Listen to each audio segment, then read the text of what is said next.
Hello, guys. Welcome to another episode of the e-commerce lab by Ecomcy, the place of everything related to Amazon FBA and e-commerce. My name is Vincenzo Toscano, founder and CEO of Ecomcy, and today we'll bring you another friend of mine for second time in a row now. His name is David Miller, and he's the founder of the law office of David L. Miller, and they specialize of everything that has to do with account suspensions, specifically around the Amazon space. And I know he has extensive knowledge with everything that has to do with account suspensions and everything that has to do with basically the health of your Amazon account. And that's why I want to have it on a second time, because I know everything that has to do with suspension. I mean, it's such a vast topic. Every single month, there's new suspensions coming up, new changes in the Amazon space, new policies. I mean, it's a minefield. And if you don't know how to tackle that, I mean, it can put your business in risk, right? So that's why, David, it's a pleasure to have you here for a second time in a row. And how you doing, my friend? I'm doing well. Thanks for having me, Vincenzo. It's a pleasure, man. I think we met, if I'm not mistaken, or 1 month ago here in the UK. You were speaking at AmaFest, Brighton, which was, by the way, a very good event. I mean, amazing speakers, panels, people from all over the world came just for that event, and it was actually packed. There were actually more people that was meant to be there.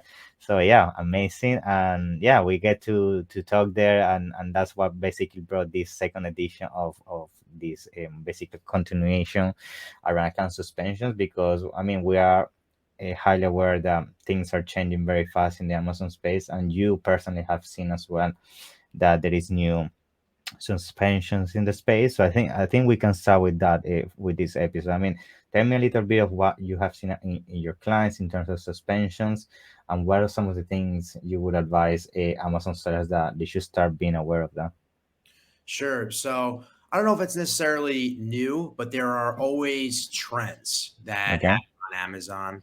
And I find that it happens in bunches. So one trend that I'm seeing, I'm getting tons of calls about Section 3 suspensions. Mm-hmm. It used to be where there were essentially separate notices where if you were violating the seller code of conduct, Amazon would say that you were suspended for a seller code of conduct suspension. Or on the other hand, it was just a drop shipping suspension.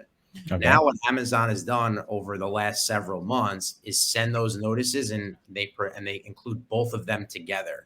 So Okay. Amazon will say that you're suspended for violating Amazon seller code of conduct policy and drop shipping policy. But here's what I'm finding. Almost every time the seller is actually drop shipping, and they're doing Mm. it in a way that violates Amazon's policies. So Amazon is clear on what you can and can't do. It's even more clear now than it used to be. But the problem is that sellers are offering products and they're not making sure that they're the seller of record. So Okay. Walmart is a huge retail store here, and it's a way that a lot of sellers source their products. Mm-hmm. That's not the issue in and of itself. What Amazon has an issue with is that if an Amazon customer buys a product from you on your Amazon store and you have the product just shipped directly from Walmart, Mm. you never Okay. touch it. Okay. Now, a lot of times I get the question, what's wrong with that? Like, what's the problem? Walmart's legitimate. True. Walmart is legitimate. But the issue is that customer returns when they're not sure, say there's a problem with the product. The customer can be a little confused. Are they supposed to contact Walmart? Are they supposed to contact you? Amazon wants it to be that the seller themselves, that the buyer knows that you are the seller. Um, it can be a bit annoying and certainly I know. frustrating, but that is just the deal. They've been Mm. consistent on it, and Yeah. they've just been tough suspensions to overcome lately. Yeah, to be honest, and not just that. I mean, first of all, yes, of course, people get confused and all of that. But I think the biggest issue I have seen as well when people do those kind of drop shipping is that if you receive a package, you buy on Amazon, you receive a package from Walmart, then you will say, okay, I received from Walmart. That means maybe this product is on Walmart.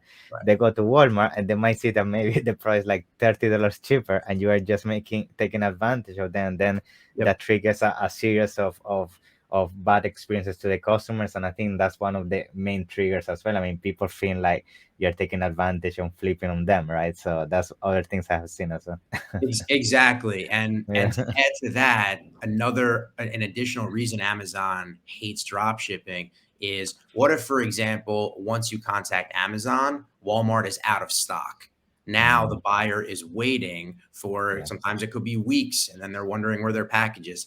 Amazon is very customer centric. So if your shipping times are delayed, drop shipping, eventually, if you drop ship enough products, you're going to run into that problem where products yeah, will be delayed. So that's just another reason why Amazon is the way they are with these types of issues. So in general, you decided to drop ship and then your account was suspended, you're going to have to submit what's called a plan of action with three main components: a root cause, corrective actions, and preventative measures. So if you had to write a plan of action before, it's no different. It's just related to drop shipping. Now, trends that I'm seeing in terms of success: Amazon has been way tougher about these. They've always been tough. But what I've noticed is, after two account suspensions in terms of drop shipping, so you've been suspended for drop shipping before, Amazon is not reinstating accounts. mm, On the first try, if it's only your first drop shipping account suspension, I've seen Amazon with a bit more leniency. That doesn't mean it's easy, but I've seen okay, accounts have been reinstated every now and then. But the best way to combat this is really just to not do it. yeah. You just don't have to deal with this. Not saying there aren't other issues that may come up, but drop shipping is just a tough suspension to overcome overall. Yeah, and I guess if you could, of course, highlight some of the main things you see happening in these plan of actions, I bet you need to first of all say that you did it, because that's another thing I see a lot of people doing: denying, denying, denying, and that's even worse, I guess. What are some of the basics? I guess you need to say that you did it and then justify that you're not gonna do it anymore, right? In essence. Right. So with drop shipping, once they flag you for it, they know you were drop shipping. They have various Yeah. ways of knowing. So denying it isn't really going to help much. You could try it. Some sellers are scared to say they were drop shipping, but from a legal standpoint, there's nothing illegal about drop shipping unless you were doing something fraudulent that's unrelated. But drop shipping in and on its face is not illegal, even Mm-hmm. though it is an Amazon violation. Okay. Secondly, you're going to have to show, or what I find that has been successful is explaining to Amazon that you want to move towards an FBA model, so that I you're see. going to you're going to buy products the old-fashioned way, and you're going to send them to Amazon's warehouses, and they'll do the rest for you. That's what Amazon wants to hear, and it's just what I've found to be more successful. Very nice. And have you seen the situation where actually you could get triggered as a drop shipper when you were not doing drop shipping in the first essence? Have you seen those cases, or they don't really happen with this kind of suspensions?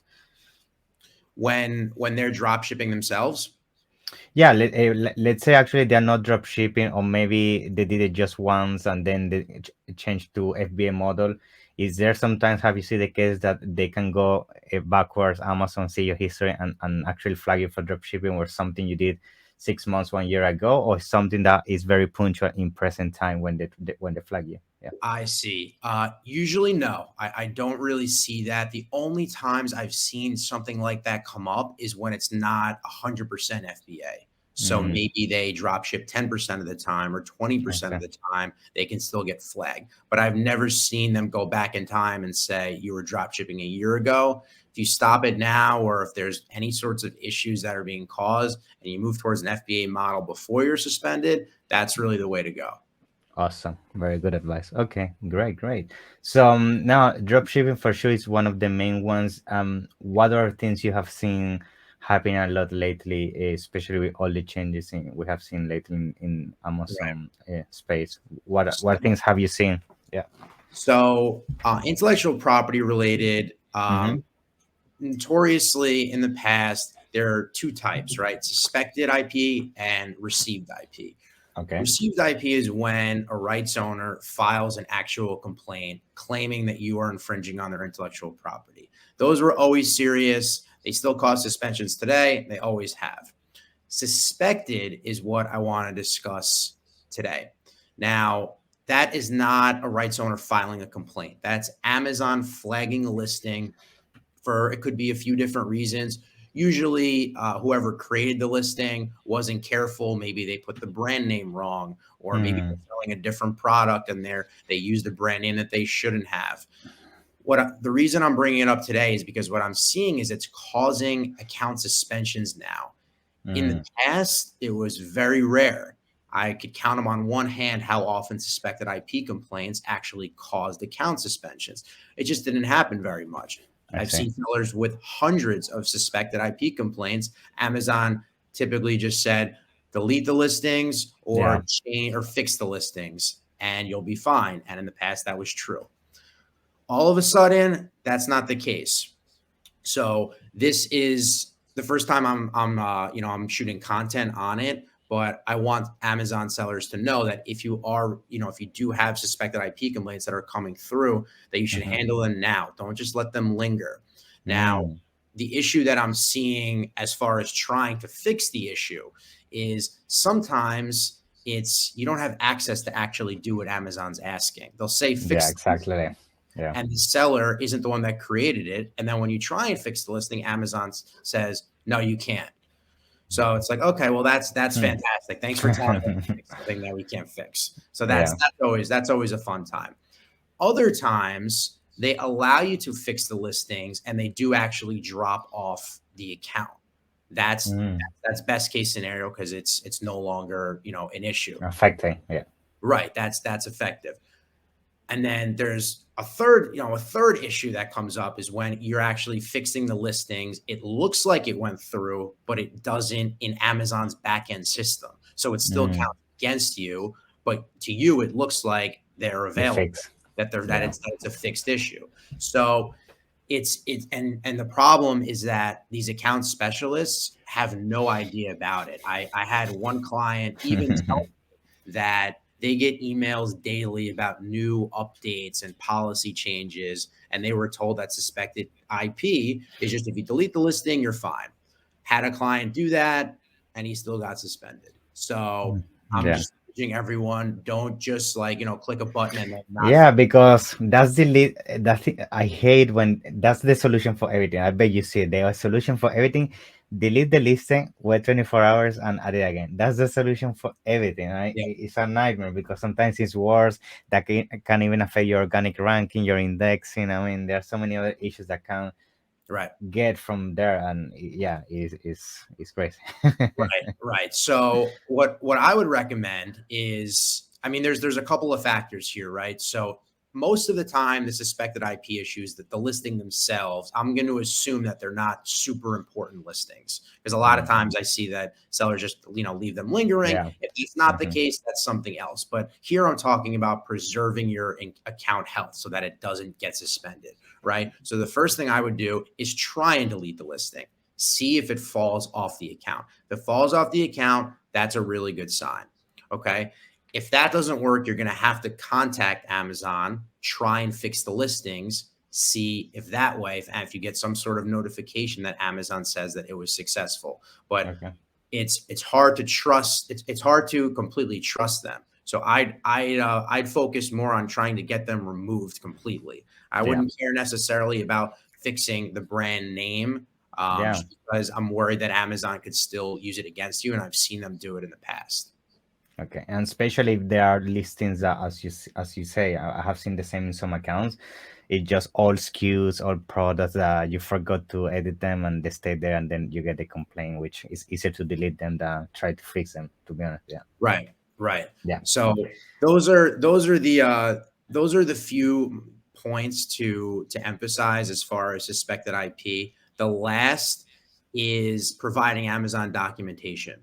Now, sounds simple enough, but oftentimes Amazon just either doesn't accept it or they'll ask for a letter of authorization that you don't have. So that's, just not, it's harder to always provide, especially if the listing wasn't listed correctly or the brand name isn't right. The brand name might not even match on Amazon, so it gets messy. But those are the three ways of of going about it to fix these issues. And you really want to do this before it turns into anything bigger. If you get a notification that your account is at risk, it's already too late. So just knock them out as they're coming before the super stressful situation of that phone call. Very useful, very useful. And for these cases, I mean, I know for sure we need to attack them as soon as they arise in our account, but have you seen, based on your experience, if there's certain amount of complaints Amazon must see before they suspend it, or it can happen with 10 complaints, it can happen with one complaint, or it's random, to be honest? Yeah. So I wish there was an actual Yeah. number, because then you'd really know when you're in trouble. Yeah. Yeah.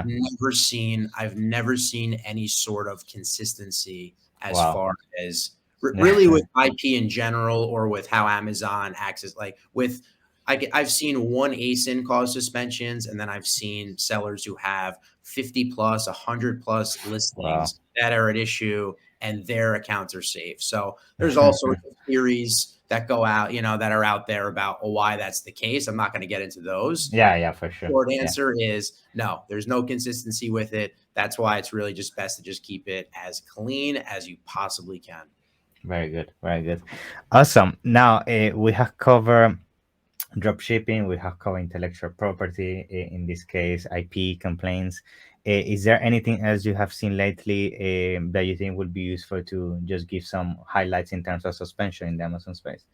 Yes. So yesterday was very big news in the Amazon world, and I'm happy to report some good news. I always talk about suspensions and things that I see happen. This sounds like fantastic news. Okay. It's called account health assurance. Amazon, as far as I know, it was yesterday from the emails that I saw. But it's a brand new program that you're automatically enrolled in if your account health rating is 250 or higher for a period of 6 months. Now, what Amazon is saying they're going to do, we're going to see how this plays out. But what they're saying, if you are enrolled in that program, and again, it's automatic, they will not suspend your account as long as you work with them to resolve issues. Now, what does that mean exactly? They're saying that if there is an account health issue, and you typically may have been in trouble, they will contact you, and they'll give you 72 hours. So they'll try and contact you, and as long as you're in correspondence with them, so you're not ignoring them, that they will not deactivate the account. So that is unbelievable news, because there are so many sellers who they wake up one morning and they log in and their account is suspended. They had no idea it was coming. So now if Amazon is at least willing to work with you, that is just fantastic news. Yeah, and not just that. I mean, you need to consider that this is huge for sellers that move big volumes of revenue, because imagine if you're down 2 or 3 days, that could be thousands and thousands of dollars that is affecting your cash flow, is affecting the way your products are positioned, and sometimes it can take even weeks. So it's definitely a good thing, as long, of course, you have the good history of that account. So, but yeah, it would be interesting to see how it plays out, because I mean, it sounds too good to be true, but let's hope. It does. It does a little bit, but it definitely puts an emphasis really now on your account health rating. And I think as time goes on, we're going to learn more about how Amazon really calculates that, because from what I'm seeing, there's still a lot of uncertainty with it. To a lot of sellers, it really just looks like a random number. It's obvious when you have significant account health issues why the number is lower, but I've seen accounts that, like it starts, I think it's out of 1,000. That's right. So it's like, how do you get 1,000, or, what sorts of issues are they seeing? But it's just something really to monitor, to make sure that the 250 is really the threshold you should be looking for. Yeah, I think at the same time, if it works out to be like they're saying, it's also an incentive for people to have to keep good accounts, because they know they're not gonna get suspended straight away anymore. So yeah, it will be interesting. Right. Now, just to start concluding as well, I would like to talk about tips around how to deal with suspensions. And I think this is also a little bit mixed with mindset and how you react to it, because I have seen so many times when you get a suspension, you start running around, you start writing random things, and you blow your first trial to plan of Right. action, and then I mean, you know for a fact that once you blow the first trial, the second and the third one is like they give you less relevance and less relevant up to a point that they ignore you, right? Right. So what are some basic tips I would say you advised if you get that kind of suspension? What is the first thing you should do, and how to tackle it? Yeah, I mean, to don't waste that first trial, you know? Yeah. It's a great question. It's one I get all the time. So the first step is as best as you can, and again, it's easy to say, but you have to try and take a deep breath, because if Mm, you're in panic mode, it's going to be really hard for you to focus and try and figure out what the issue is, what the mm, exact issue is. So that's really number one. Number two, when you're preparing, when you're reviewing it, don't leave anything off the table. Usually Amazon will point to something specific. So if it's drop shipping, you're drop shipping, there's not much to review. You know the exact issue. It's yeah. not always that simple. Number three, when you're actually preparing the plan, there's a few things that I've noticed over the years that Amazon responds better towards. So one of those things are bolding and underlining important points. So Mm-hmm. you want to show Amazon, you want to put things first. All the important points should go first, and you want to bold them so that Amazon sees them. Don't bury them in the middle or put them in Yeah. the end. Or just a huge paragraph, everything mixed. Yeah. Right. I've seen where sellers will use fluff at the beginning. Yeah. Emotional. That's another one that's big. Avoid emotional appeals. Yeah. Unfortunately, Amazon doesn't care that you had a really rough day, Yeah. or Or that you're struggling with money or they family. Yeah. they don't care that you had to lay somebody off or that you had family issues. They just don't even talk about it. And if it's a Mm, drop shipping issue, Amazon doesn't care that you have a 99%, mm, everything else is great, or that, you have 5 stars in, every review, or I see sellers talk about their overall account a lot. Again, mhm. Amazon doesn't really care. If they're pointing to one ASIN or they're pointing to one specific issue, that's really all you should be talking about.